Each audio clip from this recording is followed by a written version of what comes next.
deho more parachaya.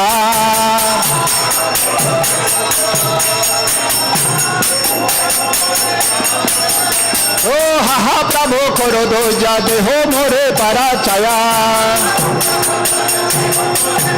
Eve jasa gosho tribhuvana. Eve jasa gosho tribhuvana. Srila Prabhupada Patita Pavana. Srila Prabhupada Patita Pavana. Jaya Jaya Prabhupada, Prabhupada, Prabhupada, Jaya Prabhupada.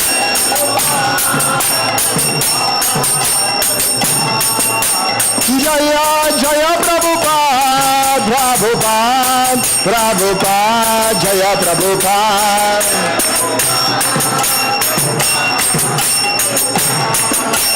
Jaya Jaya Prabhupada, Prabhupada, Prabhupada, Jaya Prabhupada.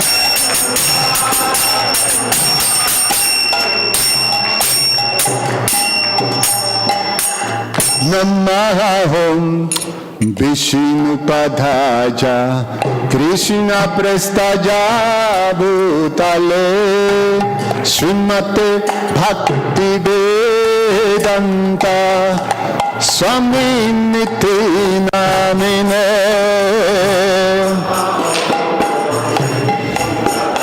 Prabhupada.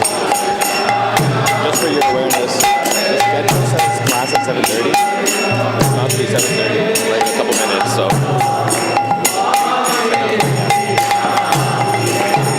Namaste Saraswate Deve Gauravani Pracharine Nirveshesha Sunyavari Pashatya Deshatharine.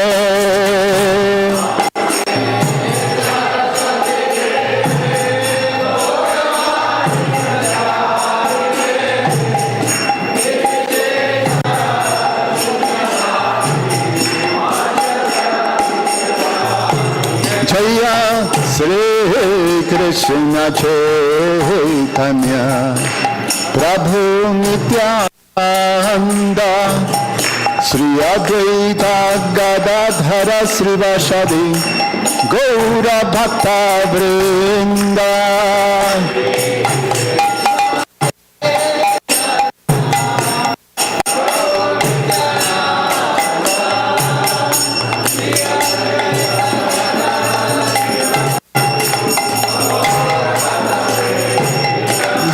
Krishna Hare Krishna Krishna Krishna Hare Hare Hare Rama Rama Rama Hare Hare.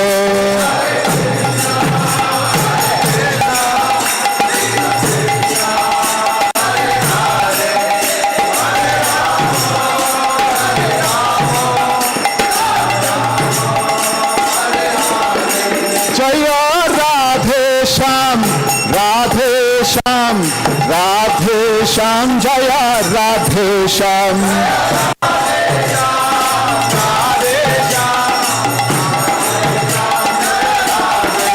Jaya Radha Madhava Radha Madhava Sri Radhe.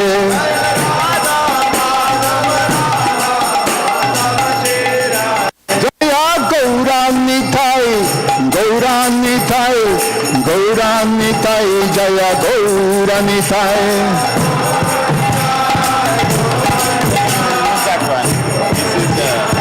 Nitai Gaura Hari Bol, Hari Bol, Hari Bol, Gaura Hari Bol.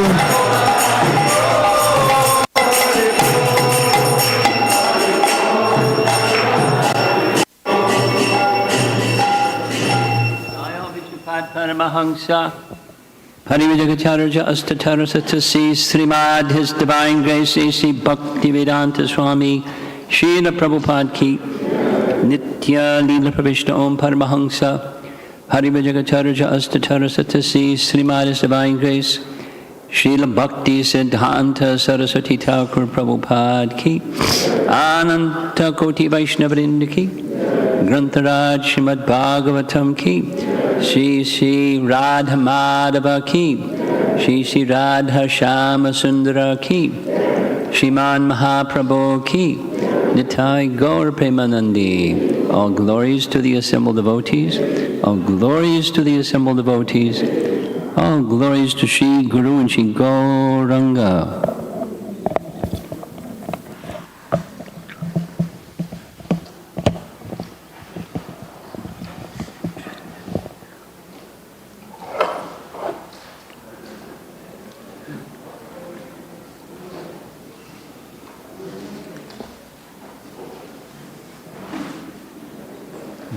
Jaya Radha Madhava Kunjabi Hari Madhava Kunjabi Jaya Radha Madhava Kunjabi Hari Punjabi Hari Gopi Jana Ballabha Girivara Dhari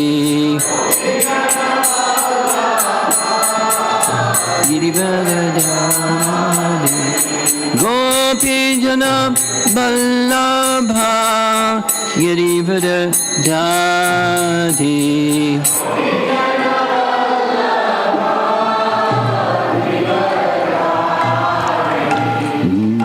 Sodanandana Brajajanuranjana Jasodanandana Brajajanuranjana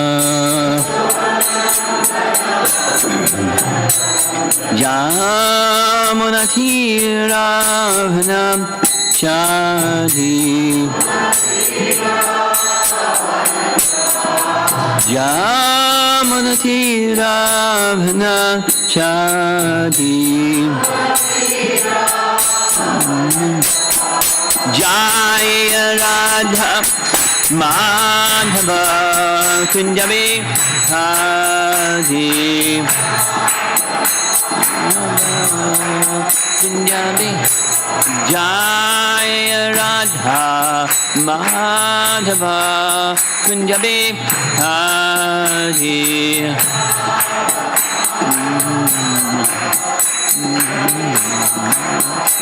Gopi Jana Ballabha Girivara Dhari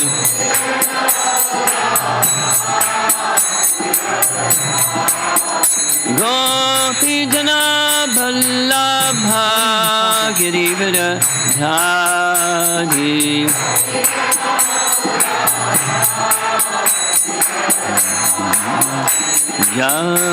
Jasodanandana Brajajanuranjana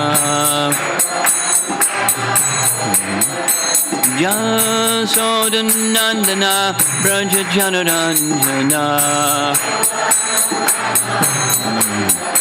Jamunathiravana Chadi Jamunathiravana Chadi Jaya Radha Madhava Kunjabi Hari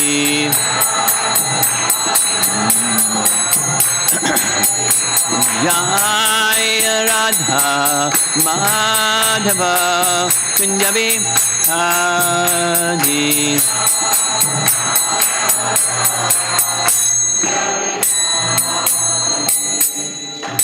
Jayo Vishnu Pad Paramahansa Hariva Astatara Satasi Srimad His Divine Grace A.C. Bhaktivedanta Swami Srila Prabhupada Ki Ananta Koti Vaishnavrinda Ki Gaura Premanandi.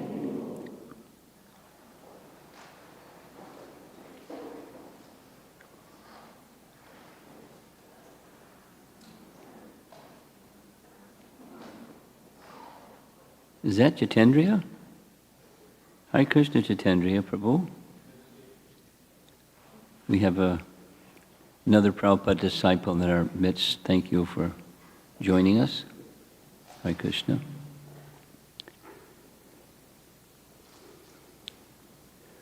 For those of you that are seated over here, if you can't see the screen, you can see the screen here. For those of you that are in the balcony seats back there, you can see the screen over here. We don't have a screen in the ceiling yet. For those of you that are exhausted. Is Nityapriya here?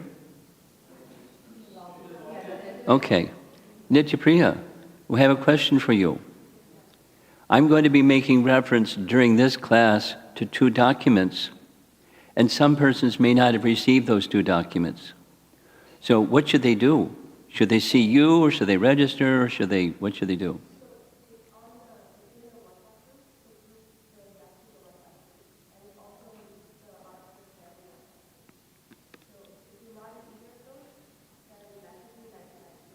If they're not what? They should see you.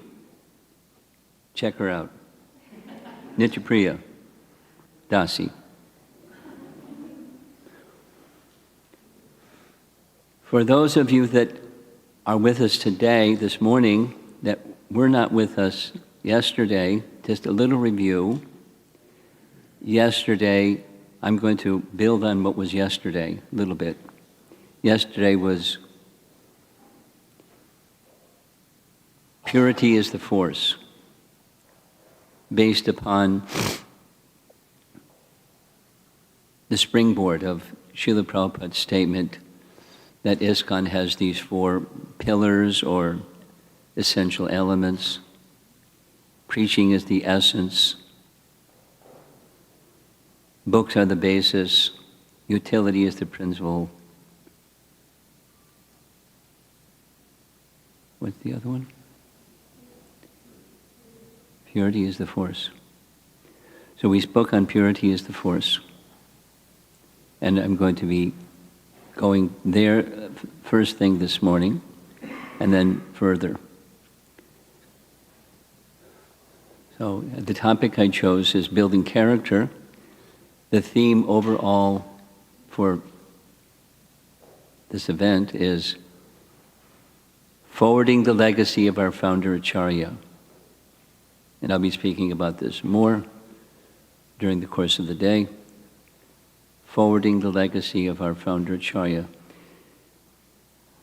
Generally, this means the next generation. We spent some time on what that means. But the next generation, or the generation after that generation, or the servant of the servants, have an opportunity and a responsibility. That is something very valuable. A legacy is something very valuable that has been gifted to subsequent generations. And to receive it, to properly utilize it, and to further that valuable asset that is passed on from generation to generation. That's the meaning, for me at least, the meaning of legacy. And largely the devotees here, there's some exceptions, but largely the devotees here are what we call in ISKCON the 2nd generation, Prabhupada's disciples and disciples of Prabhupada's disciples. So that's, you've inherited this legacy, and how to forward it, move it, preserve it, and move it forward. And an essential part of being able to do that starts with purity, and then character. So that's our topic. Building character. What does character rest upon? It's our topic yesterday. Purity is the foundation. Say it negatively. Without purity, how are you going to have character? You can have knowledge, but not wisdom. Theoretical knowledge, but not wisdom. And purity moves things forward. So purity is the foundation for character, because character moves things forward. For example, something that can be properly used or misused. Utility is the principle. Where there's purity, then what's utility? Utility is, we discussed it yesterday, but this is a little review. Anasaktasya vishayan yatarham upayunchitaha nirbandha Krishna sambandhe yuktam vairagya uchate. Yuktam vairagya. Yukta vairagya. Yukta means engaging. Yukta vairagya, with detachment. With detachment from what? With detachment from impurity, or the sense that I'm meant to be the enjoyer of fill in the blank. I'm meant to be the enjoyer. That's who I am. I'm an enjoyer.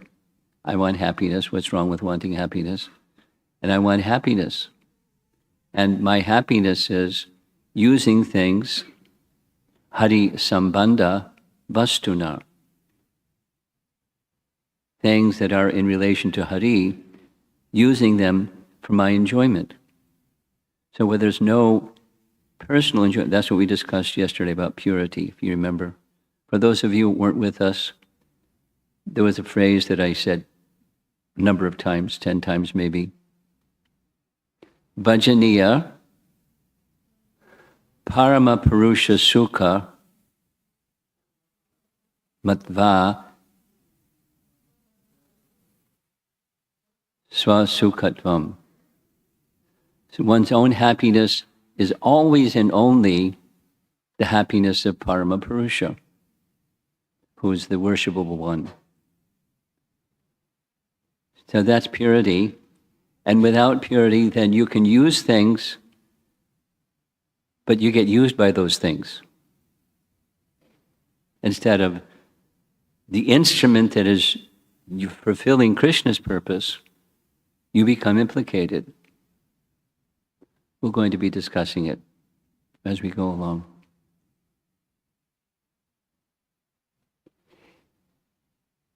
Even a Vedic follower can be engaging themselves with Vedic principles with the wrong purpose, without that purity.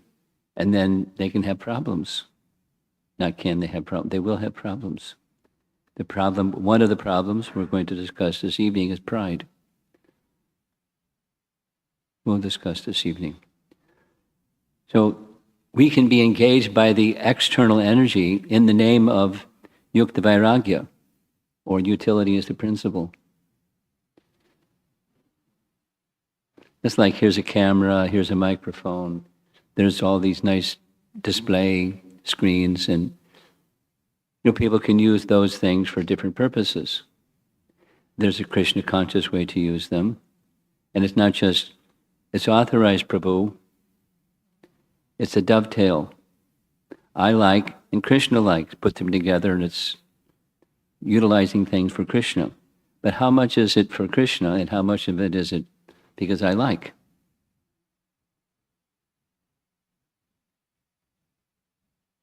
Even if it's mixed, not even if, commonly it's mixed, there's purification. There's purification, or there's the path of purity is even there's a mix. A word that Bhaktisiddhanta used is dovetail. I learned from Dinishta, who once upon a time she was a carpenter. Did you know that? So I don't know how. Anyway, it's also a carpentry term.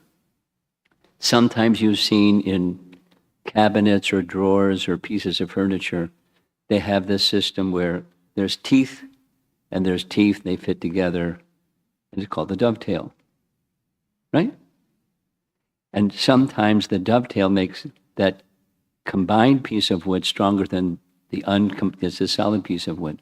It can be very strong, dovetail. So dovetail can also be very strong, and we can be the enjoyer where it's not really yukta vairagya, it's just yukta. with a little slice of vairagya. It's what I want. And that's common. So it's not like shame on you if that's your situation, because that's a place to begin. Dovetail is a place to begin. And one should always, that's this, one should always be striving that Krishna should be the enjoyer. There was some discussion yesterday evening on this. How do you get there? Because I'm not there. And who's there? But that's the objective. That's the goal. That's the destination you put in your GPS. And you keep moving. Even if you're mixed, or even if you make mistakes, or even if you're whatever you are, less than perfect, like all of us. We engage ourselves towards that destination. That is, Krishna is to be pleased. Isn't that the definition of bhakti? What's Rupa Goswami's definition of bhakti? Let's say it together. Anyabilashata shunyam jnana karma janavratam anakulyena krishnanu shilanam bhaktir uttama.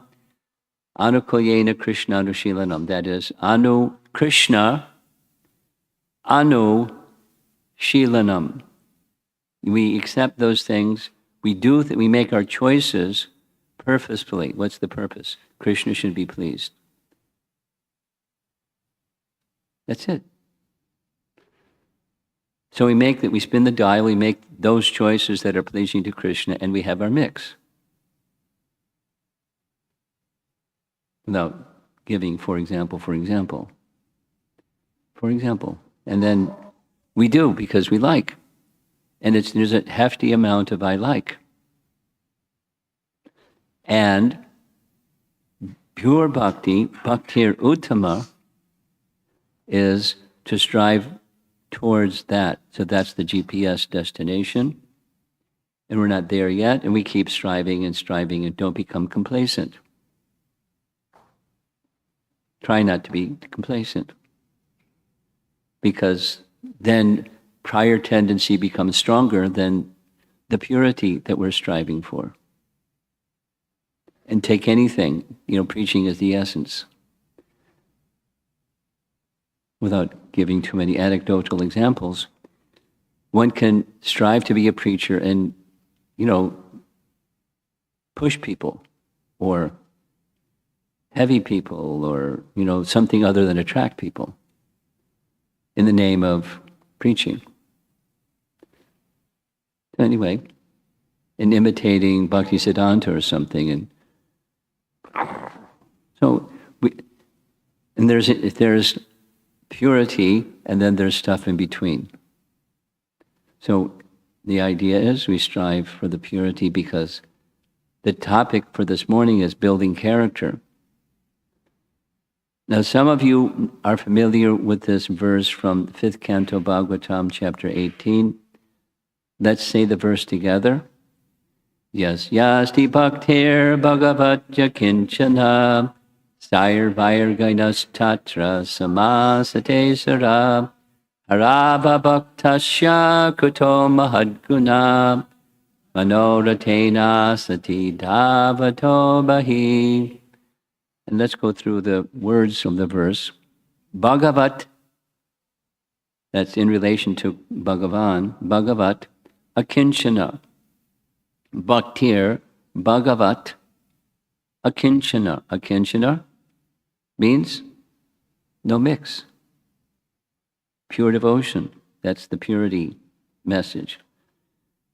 And for one who does that, Sair Vair Gunais Tatra, Samasate Sura, all the good qualities of the Suras, the celestial beings, the demigods, etc., all those good qualities become the decorations of such a person.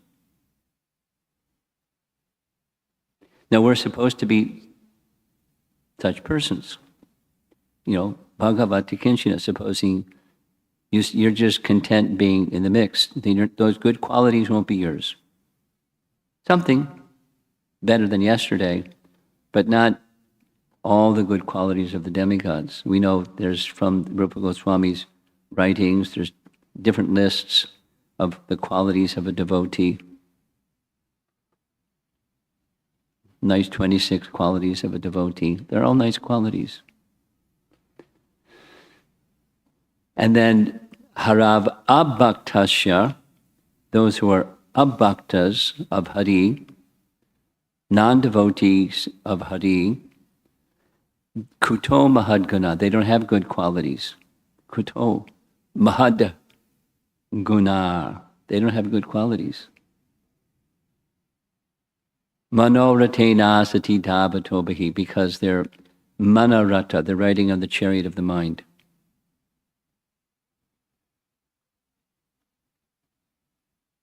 Just anecdotal. Some years ago, inspired by the VIHE in Vrindavan, I became inspired to have a 1 week instead of a 1 month event in Giranagari Institute for Higher Education. And I had different persons come as speakers, and all day long for 7 days we had something like that. Jayadvaita Swami was one of those speakers one time. And the evening before we were to begin, the morning before we were to begin, this was the verse that was the assigned verse. And I won't mention his name, but a Gitanagari resident said, I know lots of people. I do Food for Life. I go here and there through the whole Juniata County, and there's lots of people with good qualities. And gave examples. It's like speaking against the Bhagavatam's message and whitewashed it. Next morning, Jayadvaita Maharaj didn't know that he spoke on this verse. And he did the Jayadvaita Swami. No good qualities. No, there's mode of goodness qualities, but mode of goodness isn't substantial. Anything on the material platform is not substantial, means it doesn't endure. It's a reflection of. Prakriti is a reflection of para-prakriti, transcendence. In transcendence, that's where there's good qualities.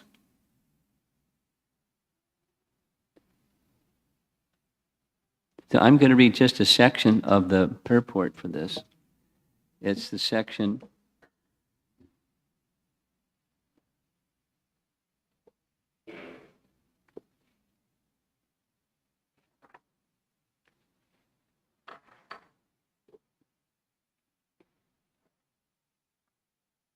Now, the section I'm reading from, you will find this as a centerpiece of one of the documents you're supposed to receive. It's a Burijan Prabhu essay on this topic.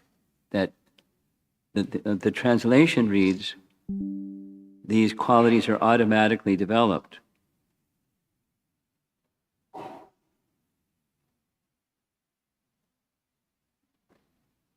Then his article is that there's automatically doesn't mean like a machine, like a vending machine. What's a vending machine? I think modern people even know what vending machines are. It's a thing that sells stuff. And you see the thing that you want, you put in the coins, you pull the lever that's corresponding to that thing, and down a chute comes the thing that you selected. Vending machine. So bhakti is not a vending machine. It's not automatically like mechanical. You do this, do that, zoom. It's not a mechanical process. It's a natural process. That's the essence of his essay. Warning the devotees, don't think automatically. Don't become disappointed if automatically you put the coin and pull the lever and it doesn't come down the chute, because it's not a mechanical process.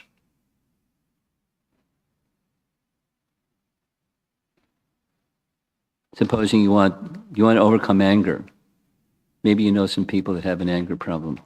And they, so I'm chanting and I'm not overcoming anger. It's not a mechanical process.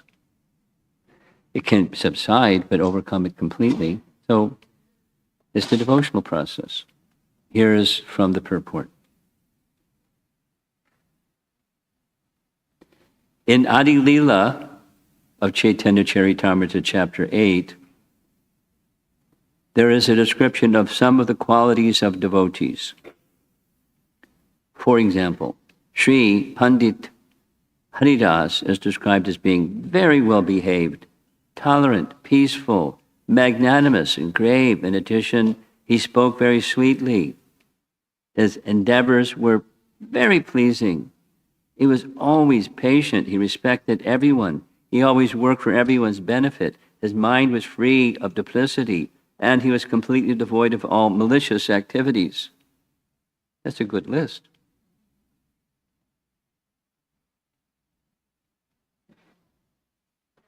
These are all originally qualities of Krishna. And when one becomes a devotee, they automatically become automatically means naturally become manifest.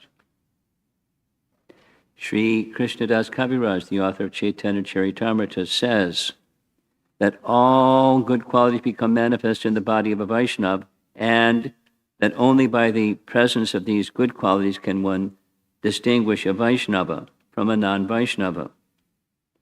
Krishnadas Kaviraj lists the following 26 good qualities of a Vaishnava, and that list is there at the end of the purport.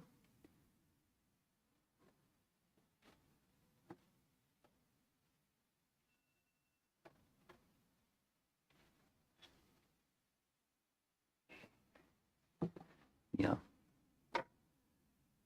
So good qualities, quote, automatically or naturally become manifest in the personality or the body or the life of a devotee.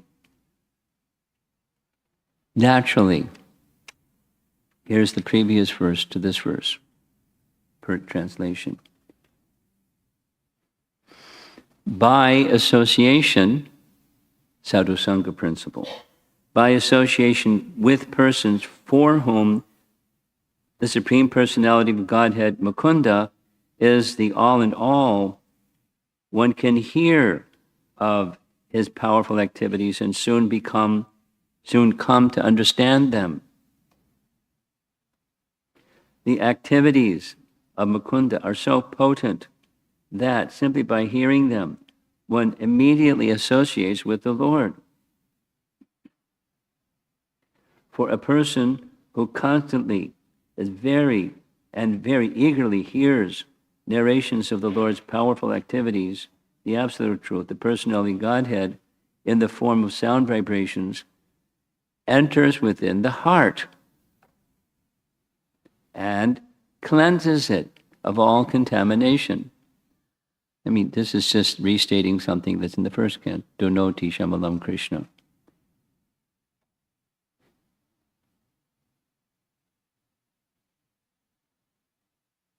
It goes on.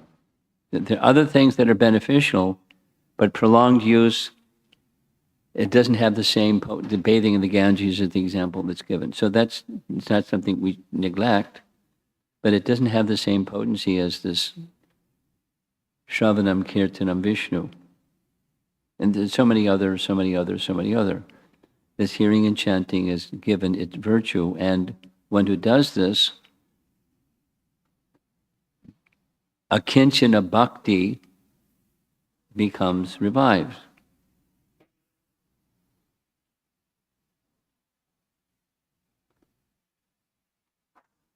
So there's this reference you see on the screen, our automatic process. That's something you should take a look at when you have the chance.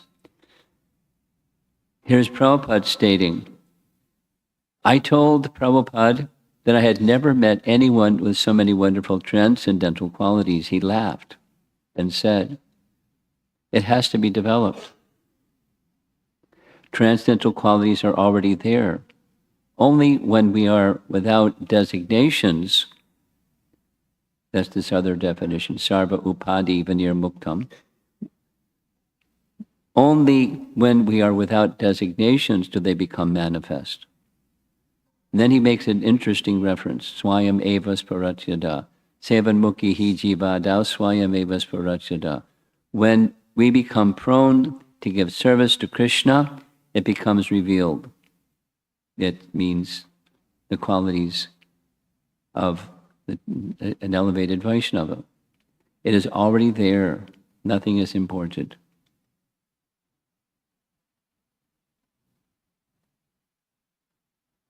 And it's not mechanical or automatic. Our automatic process is a natural process, that sense. Cause and effect. And there's a qualitative aspect or dimension to all of that. And that is, going back to yesterday, we're striving for purity. That is, we don't want to have our own interest mixed with Krishna's interest.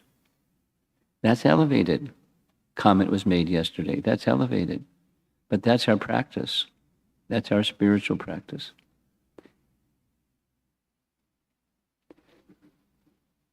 Here's a translation of that verse that Prabhupada is making reference to. It's from Rupa Goswami's Bhakti Rasamrita Sindhu. Only when one becomes spiritually saturated by transcendental service of the Lord are the transcendental name, form, qualities, and pastimes of the Lord revealed to him. Now, the verse that Prabhupada is referring to is speaking about the qualities of the Lord, and his name, form, qualities, and pastimes are revealed by unto one who is engaged in the service of the Lord, beginning with the tongue, jiva dao. But Prabhupada is speaking about the qualities of the devotee. And the qualities of devotee are already there, they just have to be developed. So, question, let's just do the multiple choice. A, don't worry about developing qualities, because they're automatically developed or naturally developed. Just stay focused on bhakti and don't worry about getting angry and being lusty and, those other things. Don't worry about it. It'll happen. Just stay on track. B, as bhakti awakens, you want to cultivate becoming free from anger, becoming free from harsh speech, becoming free from this shortcoming, that misgiving, this contamination, that anartha. Is anartha nivritti something that we cultivate, or it's just naturally going to happen, we don't have to think about it? Both. Oh yeah, that's B, C, both. My little way of saying it is, don't put the cart before the horse. Put the horse before the cart, and the horse can pull the cart. What does that mean? Bhajana Kriya is the force that pulls the cart. And what the force that pulls the Bhajana Kriya is sadhu sangha. And then in the association of sadhus, you do with sadhus what sadhus do for the purpose of pleasing the sadhus. That's service to the Vaishnavas. Just like when we have kirtan, for example. When we have kirtan, someone's singing and others are responding. And then sometimes others are singing and everyone's responding, including the kirtan singer. That's a common practice in kirtan activities, kirtan festivals. And then the main singer, featured singer, because it's service together. That's Sankirtan. So whether one is the singer or the responder, it's fine. Because both cases, the singer should be in a mood of service to the Vaishnavas, and the Vaishnava should be in a mood of service to the singer. And then it's very nice. And then purification becomes increased, and the happiness becomes increased. And Krishna's happiness becomes increased, because service to the Vaishnava is one of the 5 most potent activities. So everything that we do, when it's involving another person, which usually that's what life is that Krishna should be pleased by this interaction. This is the purity principle again.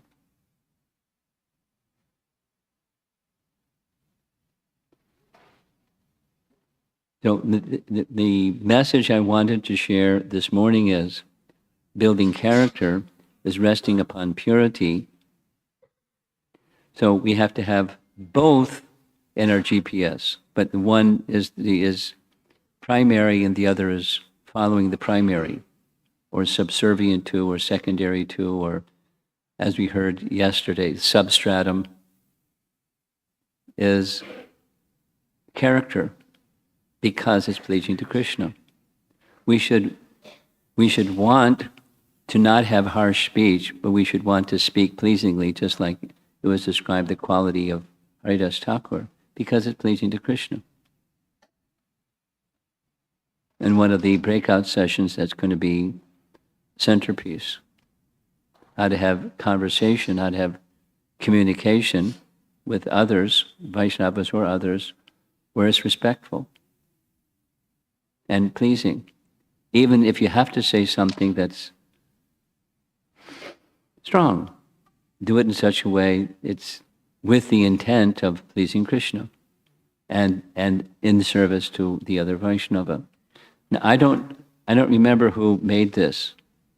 Does anybody in the room know who made this? Someone made it and sent it to me. Take some steps towards becoming a little more clear about what your goal of life is. So let's talk about, just the reference is, if purity is that goal, purity is the force, etc., from yesterday's discussion, how do I get there? What are some steps I can take to get there? And because of this morning's topic, it's character or qualities. Well, I showed you this same diagram yesterday. Here it is again. This is from Sachinandan Swami, from his book on japa, and the illustration is meant to align body, mind, and heart with your goal. So little steps is to continue to readjust or realign your values. Largely values are something shared, of course, with the heart, but largely they're resting in the mind, because values can change. They do change, hopefully for the better. And keep those values in alignment with what your goal is. The goal being bhakti, meaning parama purusha sukha, matra svasukhatvam.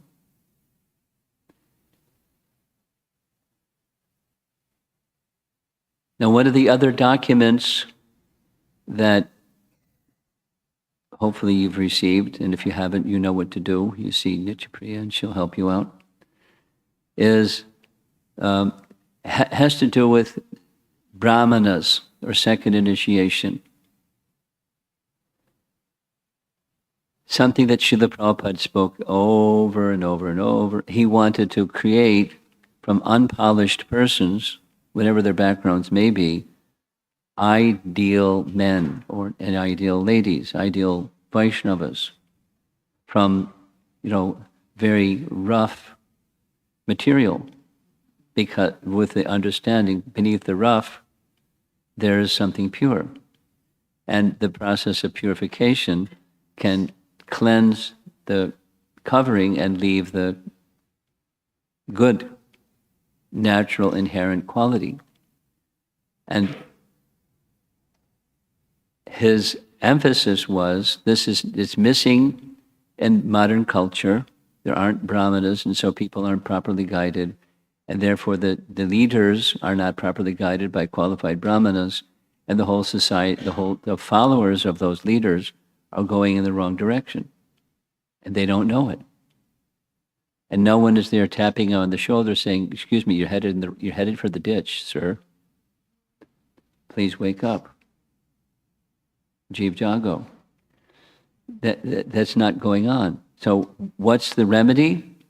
One of the principles is there's a role for those who are first-class men to be examples, achar and prachar. They show by example and they teach because they know what the scripture is and they're living it. So they're living perambulatory Bhagavad Gitas. But you can't be a perambulatory Bhagavad Gita if you don't know, and you can't be if you just say it, but you don't. But your character is something else. That's a problem. Does it go on? It goes on.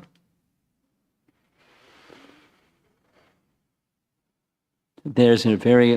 I'm tempted to go stand in my soapbox and do my thing. I have an issue. I call it entitlement. You've heard me say it before. Without belaboring the point, I see that's a contamination that's in the Hare Krishna movement today. Not that it wasn't there before, but I see it rising, and it's a problem. You know, something, something, something, something, something, something, something, something, something, and now I should be recognized, and I'm entitled to the recognition. And I don't know how to express myself because I'm not purified enough. So I kind of bully my way into the Sangha of Vaishnavas and behave the way that I behave. It is okay because I have this entitlement. I got Brahminical initiation. I've been around for X number of years. I have this title and this service, and look out, here I come. I mean, that's a crass way of saying that something that happens more subtly, but it goes on too much. I've seen. I'm really worried about it for the future of the Hare Krishna movement. Therefore, the theme is forwarding the legacy of our founder Acharya, who wanted this.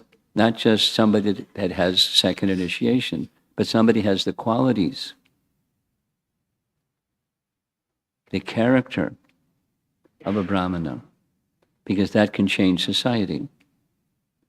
You know, the deterioration of the Kali Yuga deterioration, that's the consequence of not having qualified Brahmanas. There's a role in Vedic culture. And the quality and work, guna and karma, again, is the method of determining who is a Brahmana or who is anything. Guna karma vibhagasha. Chaturvarnamaya shristam, guna karma vibhagasha. And what's the impact? I'm going to have three options here. Impact of excellent character within devotee communities. Sadhu Sangha, everyone gets lifted. Supposing that's not the case. You get quarrels, or groupism, or using Bhaktisiddhanta's language, separate interest. And then there's interest groups. Does it go on? It goes on. Just yesterday I got a report of somebody that lost it. And they have a tendency to lose it when they get a bee in their bonnet and they go and blast somebody and feel completely justified because they're right. And they have entitlement to say, I'm right, and they blast. That's not good character. So it's important to have good character. It's important to know what's right and what's not right. And it's important to communicate in a proper manner and to live and set an example. That's not a good example. If you don't have the Brahminical quality, but you feel entitled. Or when we want to draw people in to the fold of bhakti life. A good character is attractive. And sometimes people see, I've been told, people, they like the Prabhupada's books, they come into the association of devotees and they see dissension and they take a few steps back. Maybe some of you know some people in that situation. So we're not fulfilling the purpose of sadhu sangha. And then there's your own spiritual progress, the attainment of the purpose of life. Supposing you don't develop good character or good qualities, you're not going to progress very far. You're not responsible for everybody. You're responsible for yourself. And if there's purity within, and then from resting upon purity, good character, you can do more to bring the right thing that our founder Acharya wanted, the furthering the legacy of our founder Acharya. We made reference to this yesterday. I'm making reference to it again. This is the purity topic. But what's knowledge is one of the 6 questions in chapter 13. Krishna describes what knowledge is. Anything other than these is not knowledge, is ignorance. And each of these 20 qualities are features of character. So there's an equation. One who is situated in knowledge has good character. And anything where that good character is missing, that's ignorance. So supposing we have some knowledge but not good character, that's a lot of us. What to do? You'd go to the one thing that was yesterday's topic. Mai chananya yogena bhaktir avyabhicharini. That's what we do. We put that at the top. And how do we get there? Acharya upasana. And then there's the other 18. That's the horse that pulls the cart. Or that which is within that has to be cultivated based upon these first 2. I'm going to read something from the purport of an earlier chapter.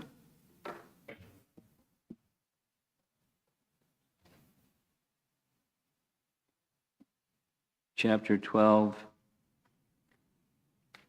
verses 18 through 19, Prabhupada writes in the purport. This, on 12, 18, 19, it's qualities of persons who are dear to Krishna. Equal to friends and enemies, equipoised in honor and dishonor, heat and cold, happiness and distress, fame and infamy, was always free from contaminating association, always silent and satisfied with anything, who doesn't care for any residence, who is fixed in knowledge, and who is engaged in devotional service, such a person is very dear to me. Prabhupada writes in the purport. We may find some repetition in the descriptions of the qualifications of a devotee, but this is just to emphasize the fact that a devotee must acquire all these qualifications. Not mechanically, not automatically, but acquire or manifest in a natural way. Without good qualifications, one cannot be a pure devotee. Arava bhaktasya kuto mahadguna. That's the 518 verse. One who is not a devotee has no good qualification. One who wants to be recognized as a devotee should develop the good qualifications. So it's 4 times in one purport. Of course, he does not extraneously endeavor to acquire these qualifications, but engagement in Krishna consciousness and devotional service automatically helps him develop them. So we should cultivate them because it's pleasing to Krishna. And it's already there, but you can't get it just by, importing it and putting a software on your hard drive. It's intrinsic, but it has to be cultivated. And we do so through sadhu sangha. And this is the last slide. At least that's the purpose for which sadhu sangha is provided, to have that adau shraddha further nourished and further and further and further and further and further up to the stage of prema. Yesterday, we looked at the first two of the 7 purposes of ISKCON that Prabhupada established when he incorporated ISKCON Inc. Here's purpose number 6, to bring the members closer together for the purpose of teaching a simpler and more natural way of life. Now this can be taken, farm communities. But it doesn't have to be farm communities, it has to be how we live our life. Simpler and more natural way of life. That which is pleasing to Krishna, and because it's pleasing to Krishna, it's pleasing to the Vaishnavas, and live our life in that way, through sadhu sangha. Bring the members. Of course, there's the first 2 is everybody, the universe, and then 6 is the members, those who adhere, take up life of devotion to Krishna. Come closer together. What's the purpose? Teaching a simpler and more natural way of life. Natural in the spiritual sense of natural. One could say mode of goodness, but in a spiritual sense of natural. That's what we're to further the legacy of our founder Acharya. That's what we're meant to do.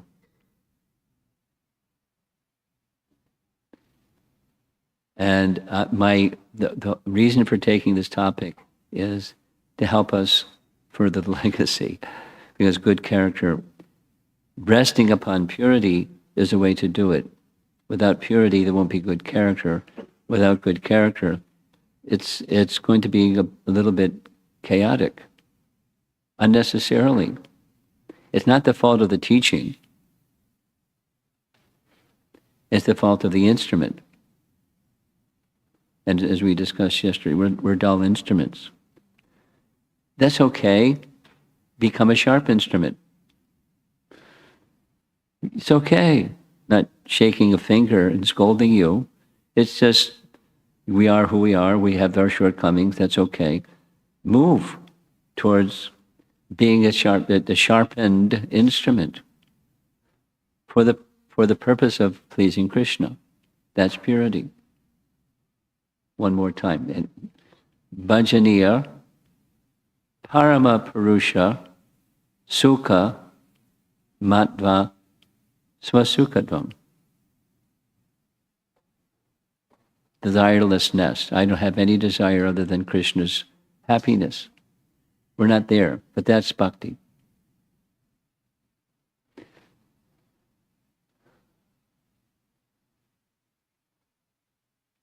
For those of you who are from climates, is anyone here who's never seen snow before? Look out the window. There's some snow in the trees. They have songs about how nice it is to have snow. Drive slowly. Okay, any discussion?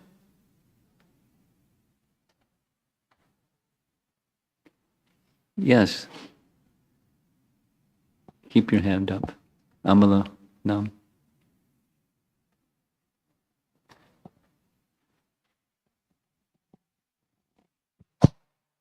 Hare Krishna, Guru Maharaj. Have you seen snow before? He's from Texas. Yes, Guru Maharaj. Oh, okay. In the purport to 5:18:12 that we looked at, Yes. there is a sentence, only by the presence of these good qualities can one distinguish a Vaishnava from a non-Vaishnava. Yeah. And in the Bhagavad Gita purport also, it Srila Prabhupada says, if one wants to be recognized as a devotee, one should develop these good qualities.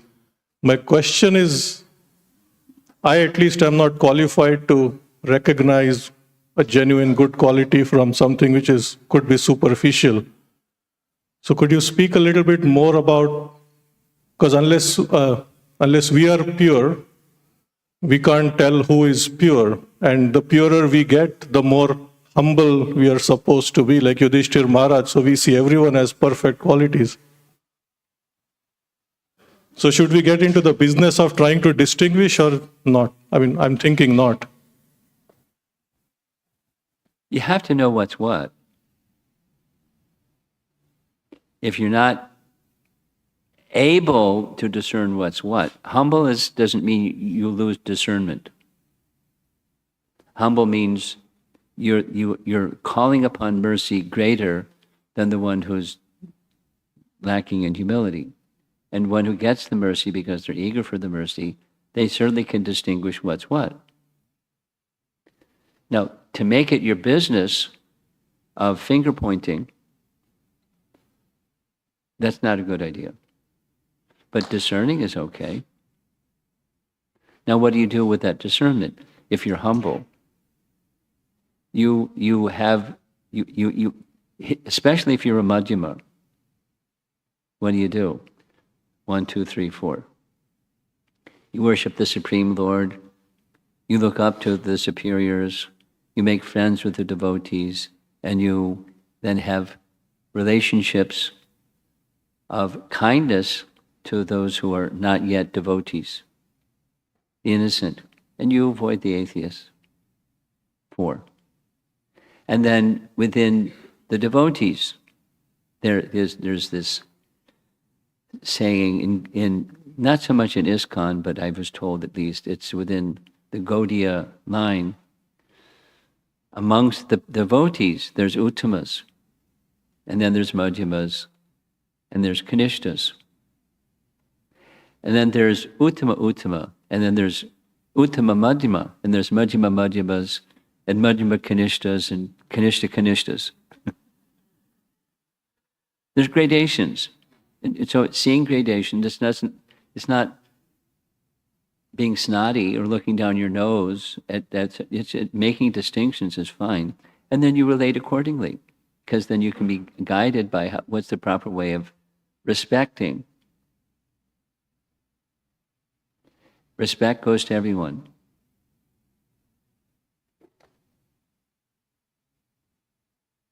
But we should know what's the appropriate respect to be shown according to one's quality. Have I addressed your question? You want to follow up with something? Because it's a delicate question. Paramarupa, you have something?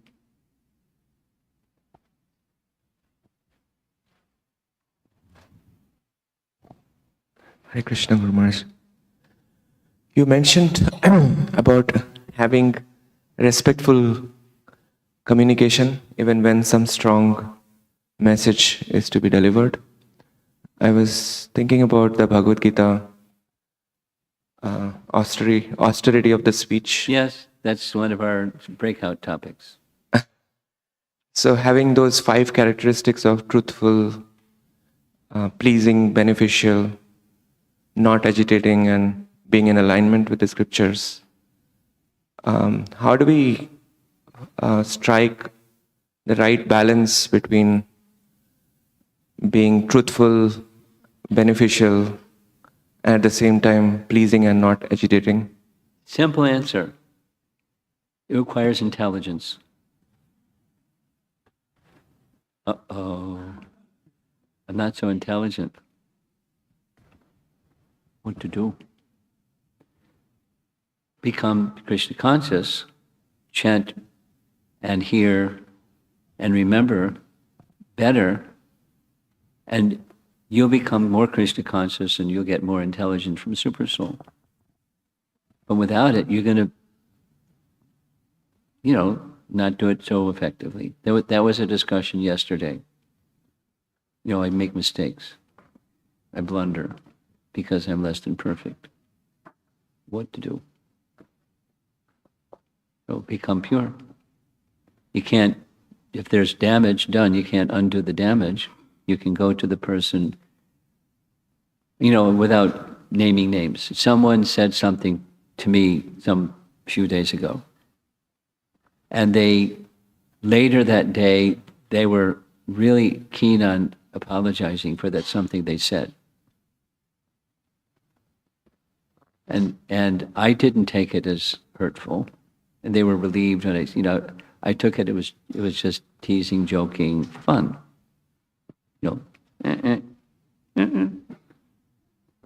And that was what it was. I didn't feel anything.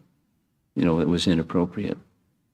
But I was honoring the fact that the devotee did. They went to the person who they didn't speak. They felt they didn't speak properly. So that's what we do. If you have character, that's what you do.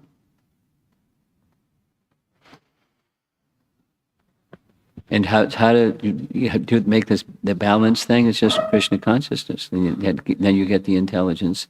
We're not very cultured people. We're not refined, cultured people. So we're going to make blunders or be dull and being the instrument of fine speech. But we keep trying to refine it. And refine it is not just making some tinkering adjustments here and there. It's purity.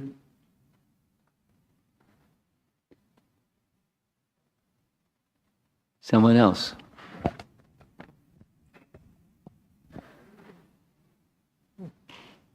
You got the microphone. You do your thing.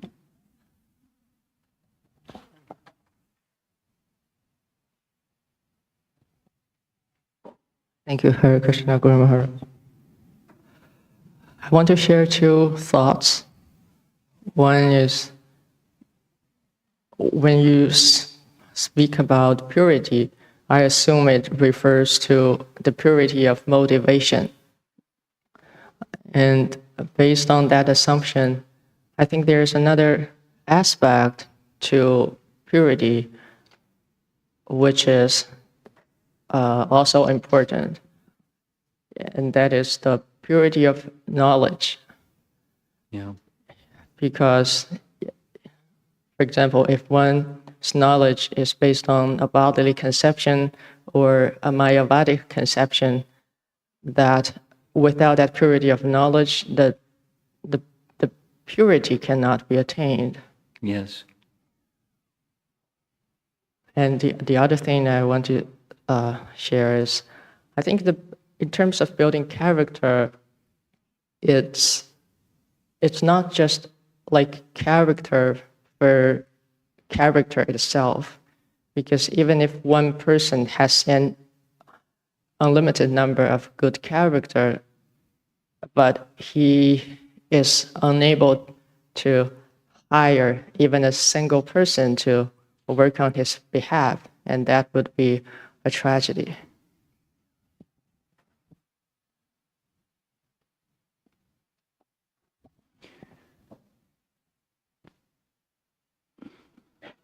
Well, the first part it was already acknowledged, so I appreciate your thoughtful comment. The second one,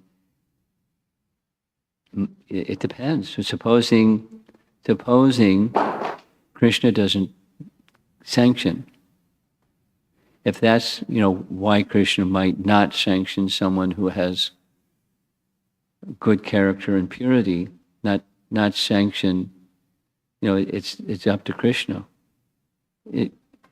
One could assume, at least in course of time, the all-attractive Krishna will give the attractiveness to someone so they could attract others to get their good qualities and good character. But there may be other factors. Let's take an extreme example. Gorkishore Das Babaji Maharaj. He was a recluse.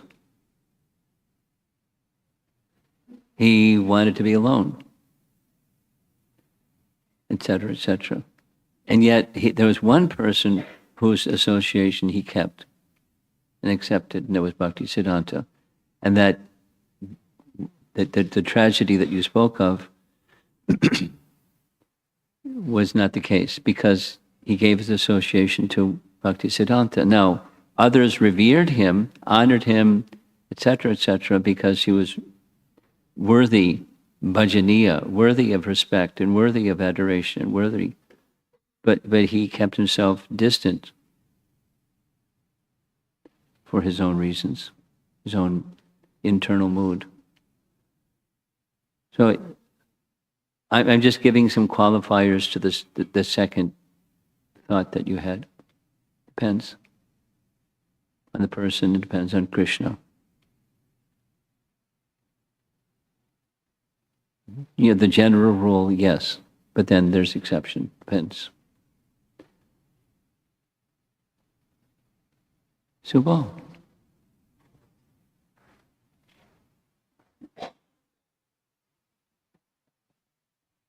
Thank you, Guru Maharaj. The message that you're giving is of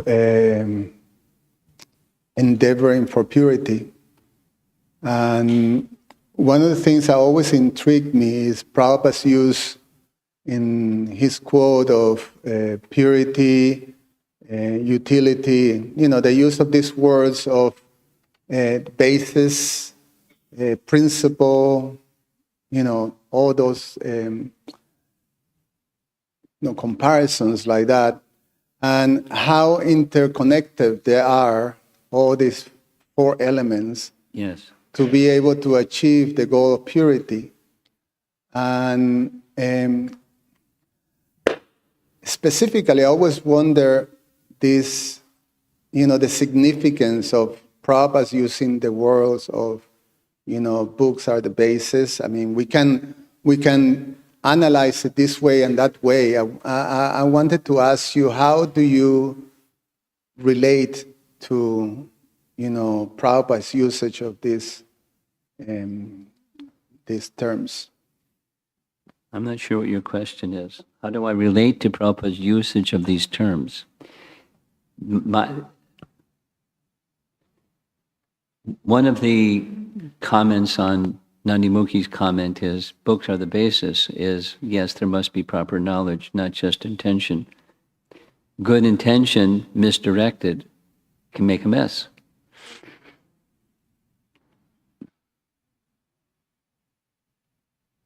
And there's examples. So back to your question.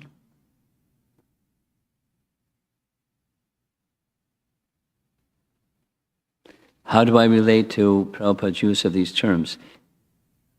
As an acharya, what was his intention?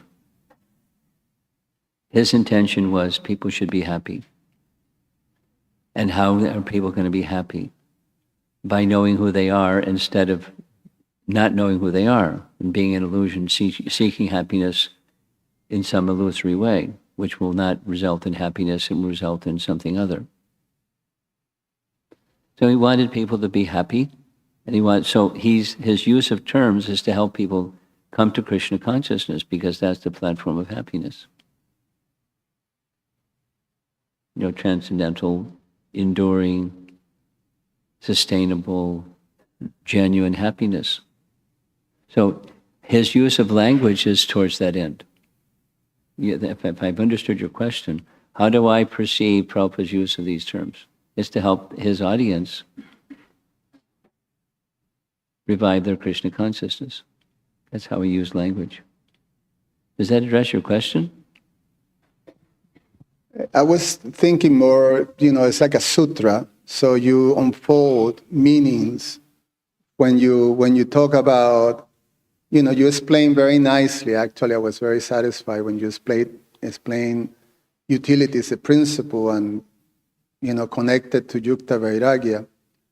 And then when it comes to preaching as the essence, I mean, you can unfold so much meaning for that in That's right. what it means for us Yes. as devotees. You know? Yes. My answer is the same. His intention, his function, his existence was the mission that was given to him by his spiritual master. And the mission was people should be happy. People should know who is Krishna through the mercy of Chaitanya Mahaprabhu, with faith in the chanting of the holy name. So he did what he did for that, to fulfill that mandate, with all the Shakti that was invested in him to do that tirelessly. Matva.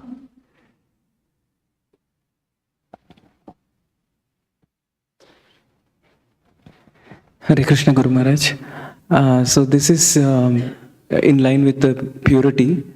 I just wanted to Hold it a little further away. Okay. Because your Is this voice good? is strong. Okay.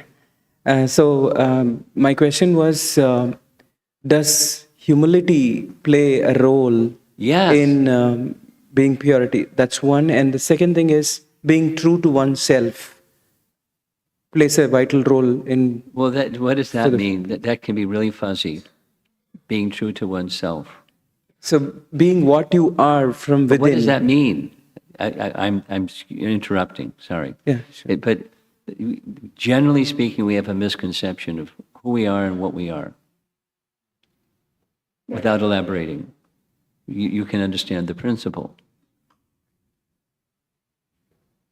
So the question I have is, when we are trying to be humble, it is considered to be some kind of an incapability by others, and That's okay. people take advantage of it. Whatever or others, that's not your responsibility. Your responsibility is between you and Krishna. And others, it's not like take a hike, but it's like that's not your responsibility. Yes, Maharaj. Thank you, Maharaj.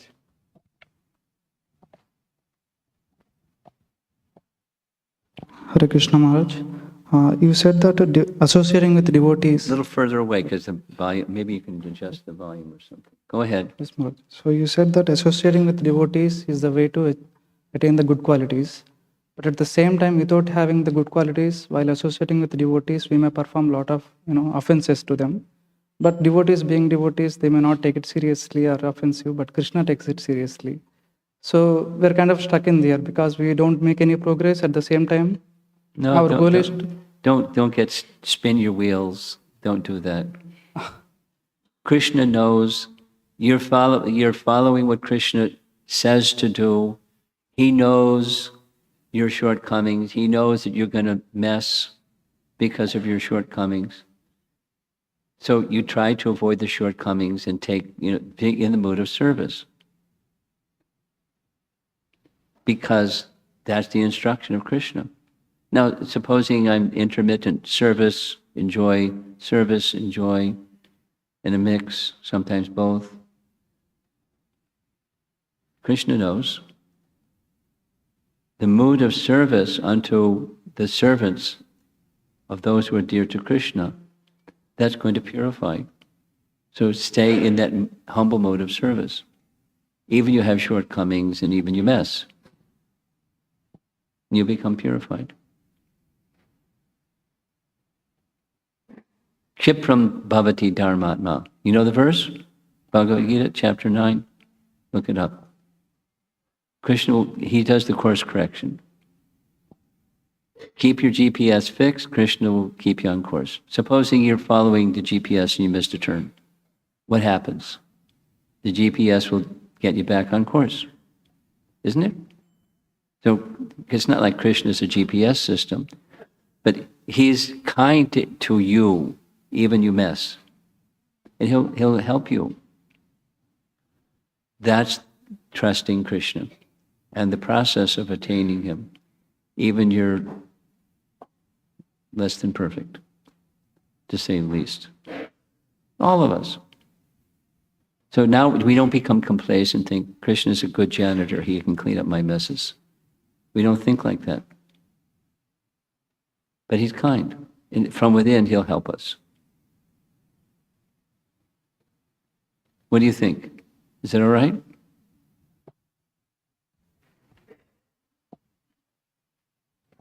Thank you, Guru Maharaj. My question was more or less in line with the last two questions. So, given where we are and given where we ought to be, Then what? What's the word? ought to be, like we must be, Ought to be. yeah. Okay. So, seeing that divergence and not to be frustrated, angry with oneself, it takes humility. Good. And given lack of humility that I have, that leads to frustration and anger. Uh-oh. Beat yourself up. Go ahead. Yes, Guru Maharaj. So I understood your point about Krishna being witness to it all, and he's the one who prescribes the right medicine at the right time. What do you propose? What do you suggest to cultivate that humble state of mind, to see the progress and not to be frustrated by the divergence, the distance? A simple answer is Shravanam Kirtanam. It starts with chanting and hearing the message. Because just, exactly what I read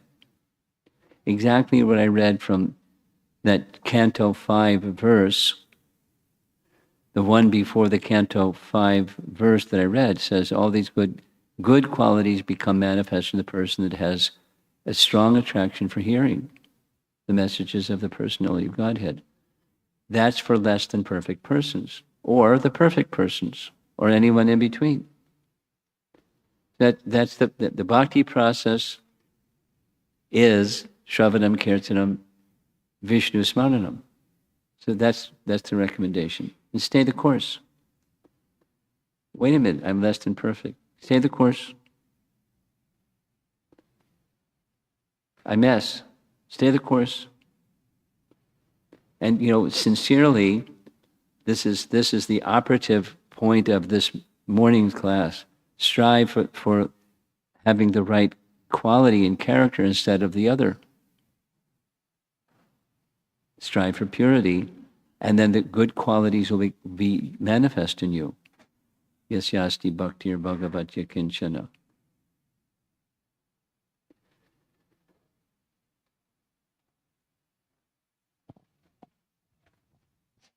Hare Krishna, Guru Maharaj. My question is regarding purity.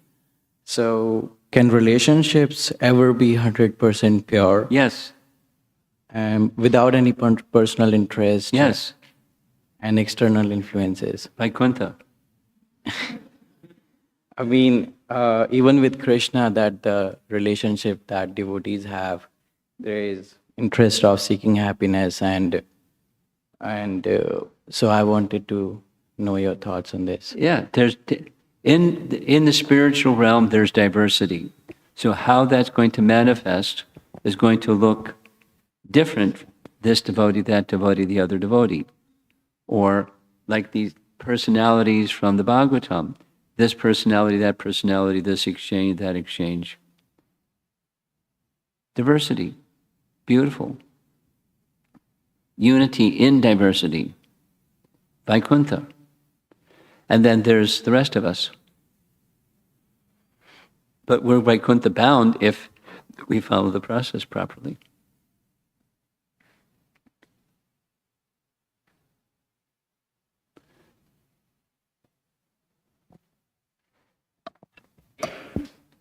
Hare Krishna Maharaj. My question is, how do we differentiate between pious activities and bhakti? And you mentioned that, it's easy. Who's at the center? sorry, It's easy. Who's at the center? Krishna. Well, if you're pious, it's not Krishna.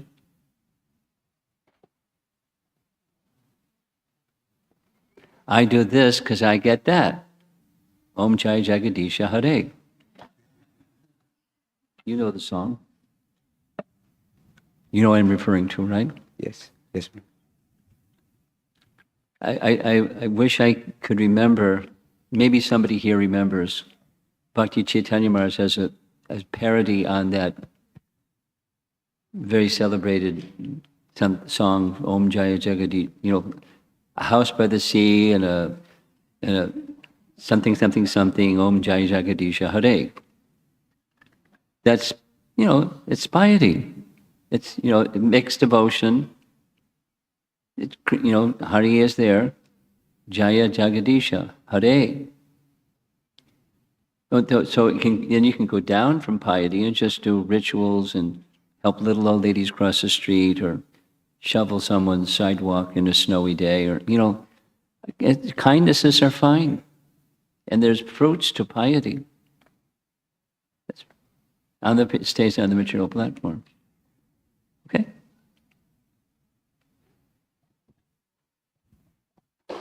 Hare Krishna, Guru Maharaj.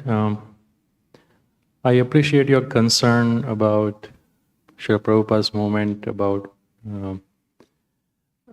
as a third person, when I observe somebody I always look up to having some kind of behavior that I don't expect. Having some kind of a what? Like behavior, or like the example you gave, like blasting on somebody, and It happens. Not, some persons more, some persons less, but it happens. Yes, Maharaj. Now? So I try to console my mind, saying that at least they are serving Prabhupada in that way, in their intention is pure, and they have at least taken shelter of Krishna, and and I try to keep that respect in my mind. But Very I wanted good. to get Thank some. you. Now? Wanted to get some. I'm Like waiting how for the should but. I process? But Yeah, but still want to interact with that devotee and serve with them, and I just wanted to get some. in my answer to something like 3 things.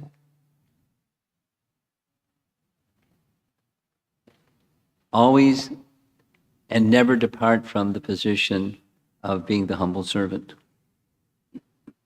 That's your responsibility, not theirs. That's your responsibility. Unto Krishna, humble servant of the Vaishnavas. And second, would it be helpful to speak something? And then comes 7:15 Bhagavad Gita that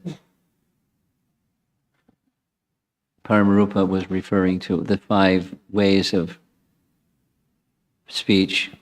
Is it appropriate for you to speak something? Or is it appropriate for you to speak something to somebody who has the position and relationship with that somebody to speak something? And you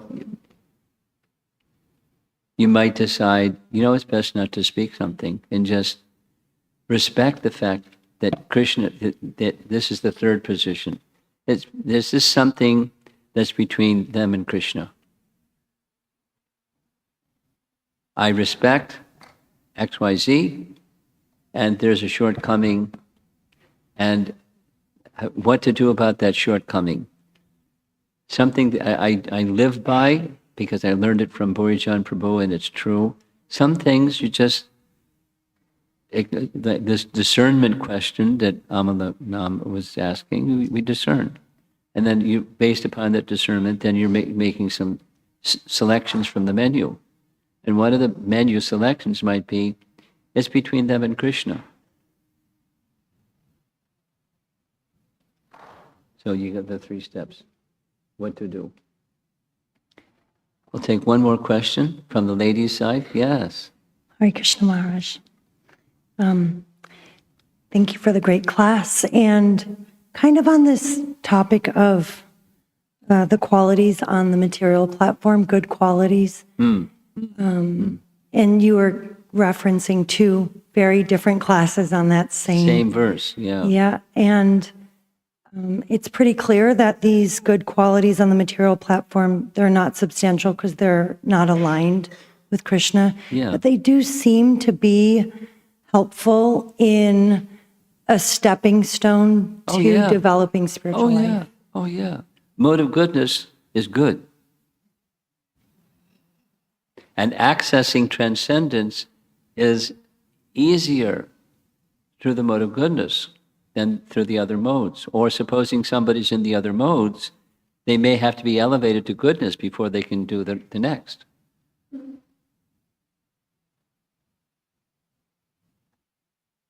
But it's a shadow of the reality.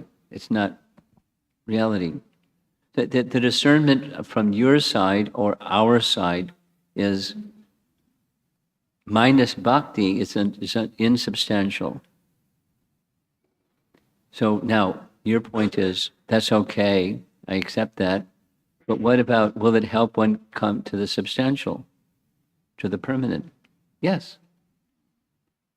But it's not in and of itself substantial. And that's the discerning part. I mean, here's a little twist to the verse. Samasate sura. Suras are demigods. They're in the mode of goodness, but they're mixed. They have a reflection of the reality within them. But they're also devotees. And so are the qualities, without, Indra, we'll mention Indra this evening. He had pride.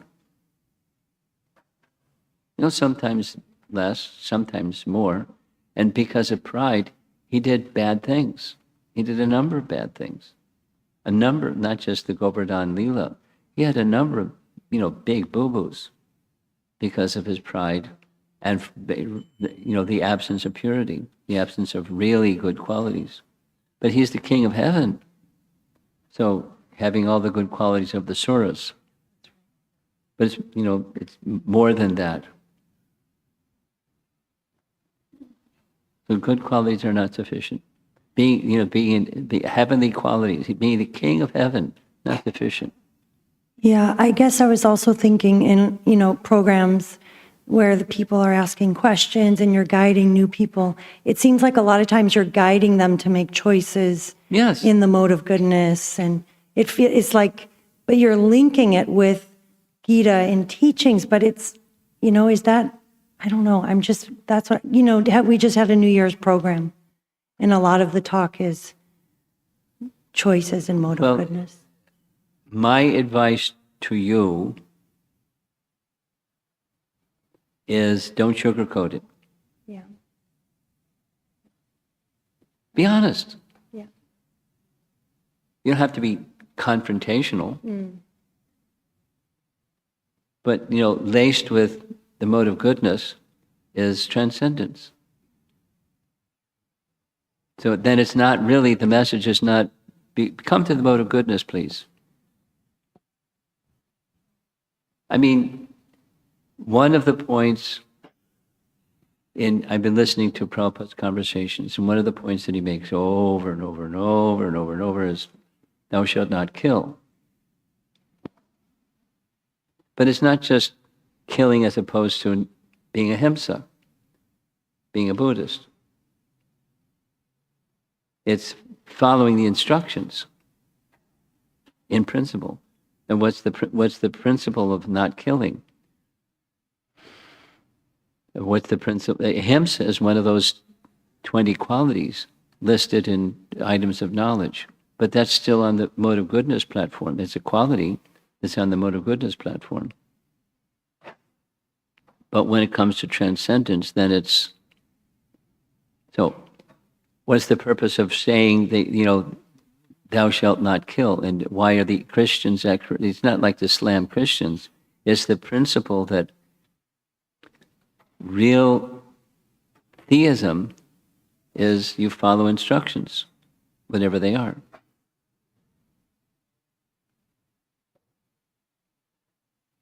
So make your best effort without hammering or without finger pointing. Try to bring transcendence into the picture of, just like, one of the breakout groups Sri Radhika is going to be conducting, and it's on this principle of speech, empathic communication. And that can stay on the material platform, or it can be on the spiritual platform. So bring it to the spiritual platform. It's not like poo-poo to the refined speech. Bring it to the spiritual platform. So it's real and sustainable. I'd like to end.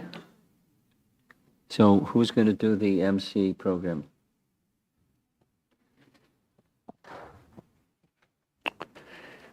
Hare Krishna, everyone. For those who are joining us this morning, welcome to ISKCON Naperville for a very sweet weekend celebrating and honoring His Holiness Romapada Maharaj's Vyasa Puja.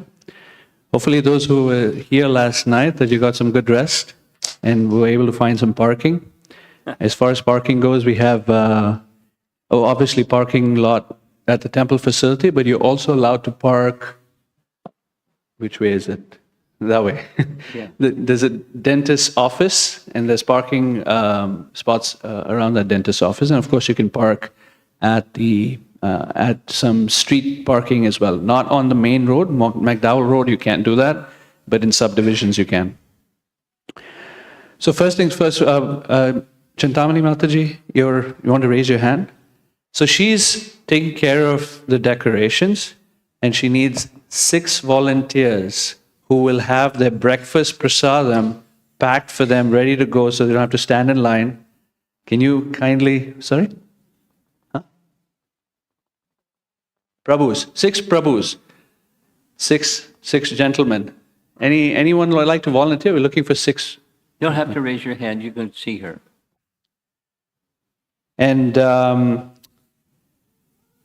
one note for those who have young children: if you have any child 12 and under, they need to be watched in the temple. They need to be under some kind of adult supervision and cannot be left running around.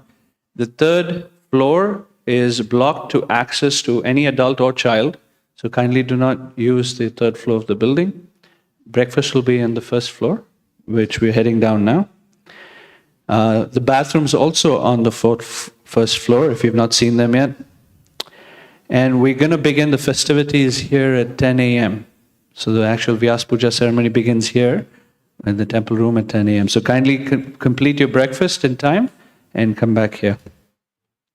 One last thing, who in this group here has not signed up for breakout groups but would like to do so and you just don't know how, between the times of 4 p.m. and 6 p.m. today?